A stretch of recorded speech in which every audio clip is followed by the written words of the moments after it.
So today's video is going to be kind of tailor-made for a Josh Jerome, who is 34, 6'4", 326 pounds, with a goal of 260 pounds. Uh, Today, I'm going to cover tracking calories with a scale. I'm going to cover the necessity of a specified diet. I'm going to be covering my training split and how building muscle helps burn body fat, as well as why the number on that scale is never going to be your true goal. Okay, so you say you started going back to the gym mid-November, which gives you about 3 months. Okay, now you say that you started off at 230 pounds, which means that you've lost 4 pounds in 3 months. You could definitely drop a lot more weight a lot quicker than that, but here's a couple things that you also need to keep in mind. The number on the scale only tells you what weight you dropped. It doesn't tell you how much muscle you've gained. Okay, so you can't really go by that number to dictate what you want to look like in the mirror. Hopefully that makes sense. Now, you also said that your training regimen consisted of set numbers of reps, like you would do X number of 8 reps or X number of 12 reps. Change it up to this. Instead of having a number of reps that you are shooting for, have a minimum number that you shoot for. Okay. Every set, you should be trying to go to failure. I don't care what anybody says. It is the way you progress. You should be progressively overloading. You should be gradually increasing weight on the heavy spectrum of comfortable. Okay. Don't outlift, ego lift. You will end up hurting yourself. But if you're lifting on what your heavy end of comfortable is, then your comfortable will become heavier over time. Okay. Now, I like to say that you can come into the gym being one of two things, but you have to choose. You cannot be both a bodybuilder and a weightlifter.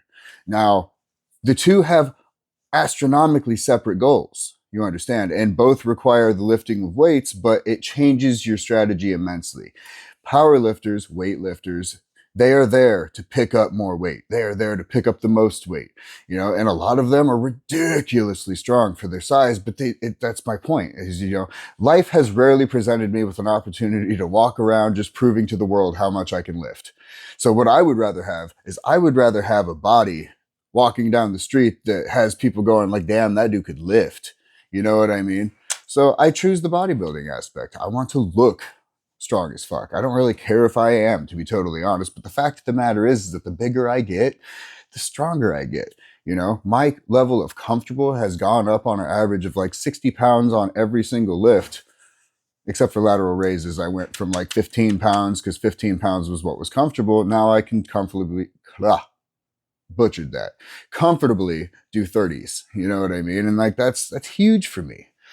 You felt like you needed to hit each muscle twice a week. Now, what I just said about the number of reps that you do, going to failure, going to 12. 12 is my number. On every exercise, 12 is my number, but I'll stop. It doesn't matter if I stop at 27. You know what I mean? If I can get 27, obviously I needed to pick up the weight. But if I only got to 12, I'm going to keep the weight the same and I'm going to get to 12 again. I'm going to fucking die trying. You know what I mean? Cardio daily. It doesn't have to be every single day, but it should absolutely be as often as possible. And I will mention again that your cardio should be slow cardio. It should be something that you can maintain a healthy level of breathing while doing. So if you can't have a conversation, if you couldn't answer the phone and talk to somebody, you're going too fast. You're starving your body of oxygen. Your blood is starving of oxygen. Thereby your muscles are starving for oxygen. None of that's good. Okay. Energy drinks and specified diet. You cannot be having energy drinks. I'm sorry. I know you probably work in the construction world. I own a masonry company. I know better than anybody.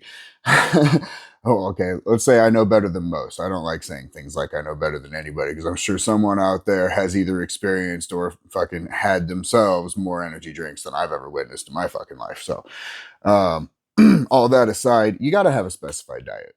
You mentioned I just eat whatever we're having for dinner because it's easier to eat with the family, but this is not an easy road to take. You know, this is a change in who you are. It's a change in your lifestyle. It's a change in everything that you do day to day. And it's going to influence like almost every one of your decisions. You know, no more alcohol, no more carbonated beverages, no more sugars. Stay away from sodium. Stay the hell away from processed foods. Do not eat foods from a gas station. Buy yourself a lunchbox.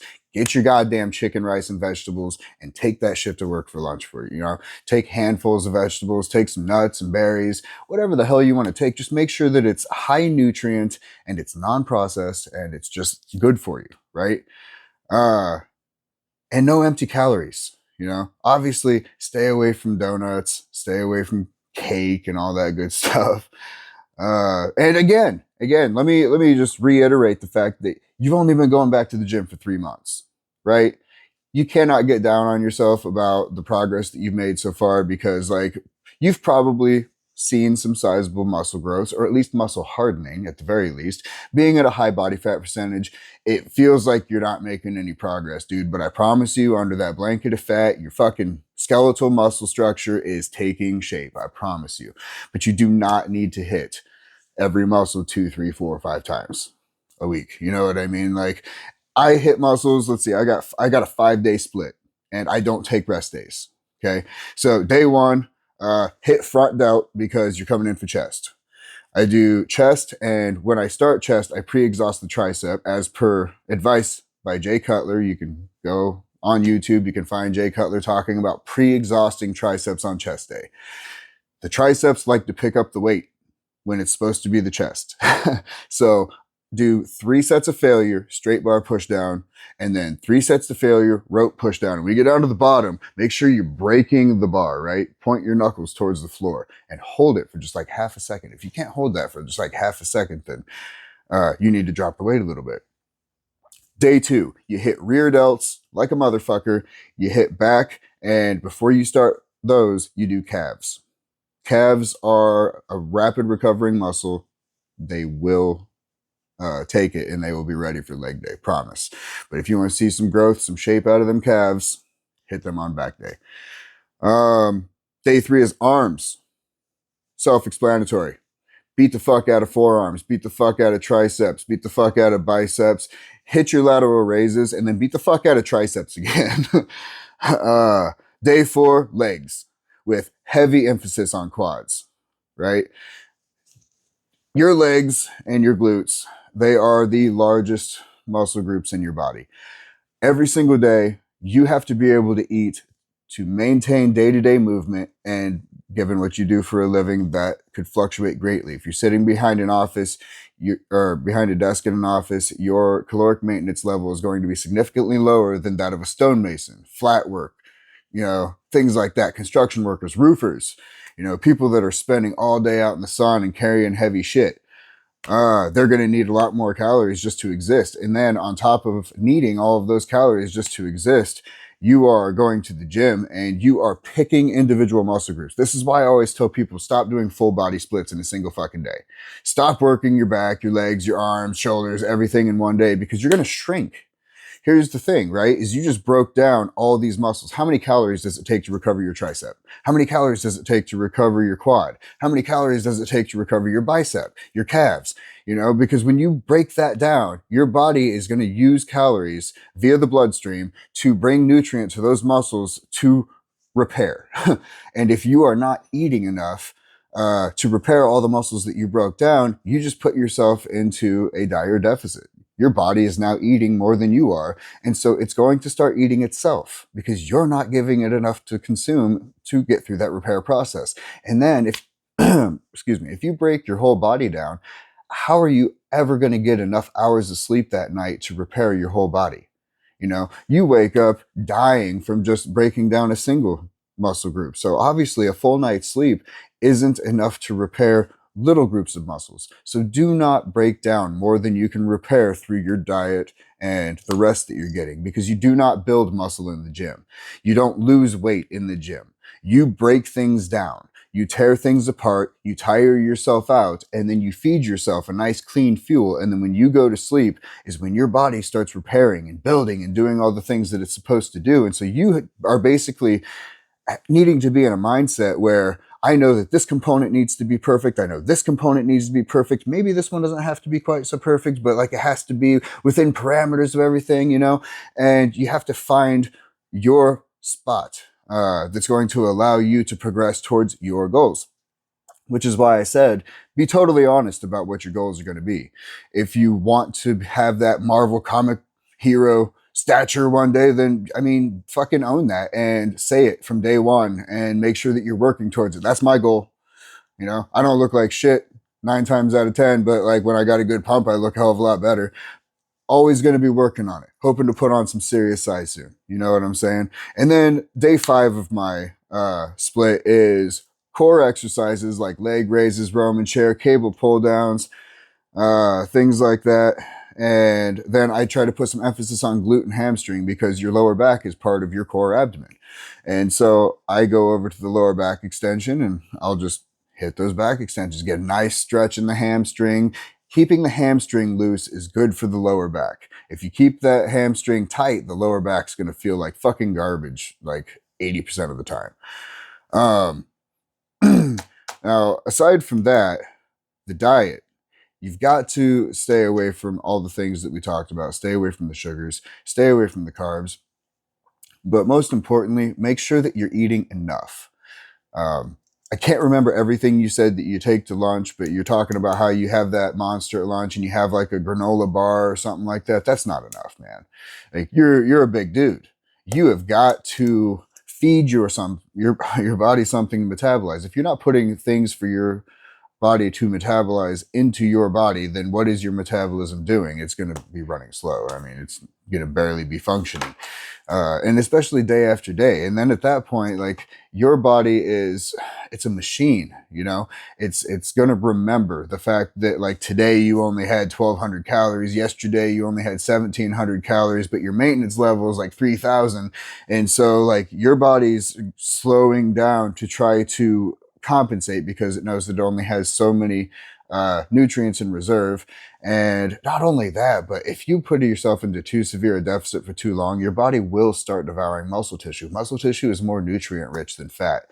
And if you want to make sure that you're going towards your goals, then you have to be able to see in the mirror, okay, I'm losing body fat. Maybe my arms and shoulders are shrinking up. I don't really care for that so much. So, you know, up the protein a little bit or up your carbs a little bit or something, but make sure that you are keeping your calories within like 5 to 700 in that deficit range. And now like that takes me back to tracking those calories by scale. I use MyFitnessPal as an app to track calories and things like that. But sitting on the scale, pick Wednesday. You know, every Wednesday morning you get up, you haven't had coffee yet, you haven't had water yet, you know, do whatever you do, have your morning shit, clean out, right? Hop on that scale and find out where you're at every single Wednesday at the exact same time after you've cleared out your guts. And with that being said, Tuesday night, it might not be a bad idea to have a light dinner or something like that so that you know that your guts are light and you're getting an accurate read on that scale. And then look at what it says. As long as your physical form in the mirror is traveling towards the direction that you are hoping that you can be one day, and the number on the scale is going down in moderation. You don't want it to go down too fast because that takes me back into how building muscle is going to help you burn body fat. The more muscle mass you have, the more lean muscle mass you have, the higher your overall metabolic rate. And with that being said, like, let's say I've got this candle, right, sitting on the table. Now, me weighing 211 pounds, I think. I haven't weighed myself in like 4 days. But like, I reach over, I pick this up, I move it over here, and I set it down. Okay. Now, let's just say I burnt 35, 40 calories doing that. Okay. Now, let's say that me 4 months from now with the exact same diet that I have now, because let's say I just finished a bulk or whatever, I'm 20 pounds heavier. Now, with that 20 pounds extra, I have to lift a heavier arm, swing it over, grab with bigger muscles, lift again, move a heavier arm, set it down. Now, everything I do, because I'm a bigger muscular person, is burning more calories, which means that now my caloric needs went from 2,700 to 3,300.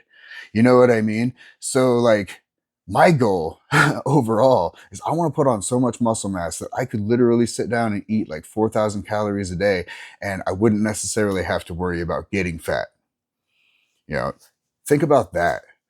The more muscle mass you put on, the more you can eat. You know, that changes things.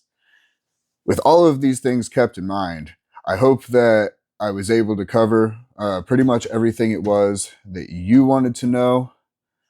Oh, nope, I lied. There was one more thing that you wanted to know. You wanted to know if you were in the gym too long, uh, or if it was just the right amount. So there's no real right amount when you go into lift. Okay, like obviously you don't want to be in there 4 or 5 hours. You don't have enough strength in select muscle groups to be pounding it out for 4 or 5 hours. And if you do, you need to pick up the intensity of your exercise significantly. Um, but feel it, like when I'm working chest, I kind of go by like how much pump do I have in this chest right now? Can I still flex it? Like because when it's real tore down, dude, you get no pec pop whatsoever. Go ahead and try and get one. And that motherfucker's paralyzed because it's so broke down. Like, no, it's time to go home. Do I feel strong? Yeah, dude. But that strength is probably coming from your arms. It's probably coming from the triceps. It's coming from the shoulders. It's not coming from the chest. When you know that the muscle that you are targeting that day has gotten as much as you can give it, go hit the sauna, shower up, go home, eat smart, get good sleep, stay the fuck away from super high amounts of caffeine. You should not be consuming energy drinks. If you need caffeine, just drink some black coffee and keep hitting the gym. And keep in mind that, in those 3 months that you've been going, you didn't put on weight. You still lost weight.